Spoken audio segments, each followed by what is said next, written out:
இன்னைக்கு தமிழ்நாட்டில் மிகப்பெரிய பிரச்சனை என்ன? நார்காட்டிக். நீங்கள் பார்த்தீங்கன்னா இந்தியாவிலேயே மோஸ்ட் நார்காட்டிக் இன்ஃபெஸ்டட் ஸ்டேட் ஏதாவது உண்டுன்னா ஃபஸ்ட்டு தமிழ்நாடு.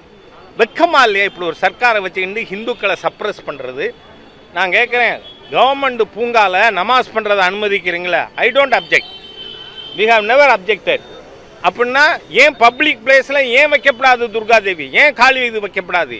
ஏன் கொண்டாடப்படாது? ஹிந்துக்களை சப்ரஸ் பண்ணுவீங்களா? ஹிந்து விரோத தீய சக்திகளை தமிழ்நாட்டில் இருக்கிற ஒரு நெத்தியில் பொட்டு வைக்கிற ஹிந்துவும், தன் மனைவிக்கு தாலி கட்டின ஹிந்து, அதை நம்புற ஹிந்து திமுகவுக்கு ஓட்டு போடக்கூடாது. ஹிந்து விரோத தீய அரசு இந்த அரசாங்கம். இது கேவலமான அரசு. சிறுபான்மையினரை தாஜா செய்யறதுக்கு ஒரு லிமிட் இல்லையா? நீங்கள் அதை அனுமதிங்க. பப்ளிக் பார்க்கில் நமாஸ், it's all right, we have no objection.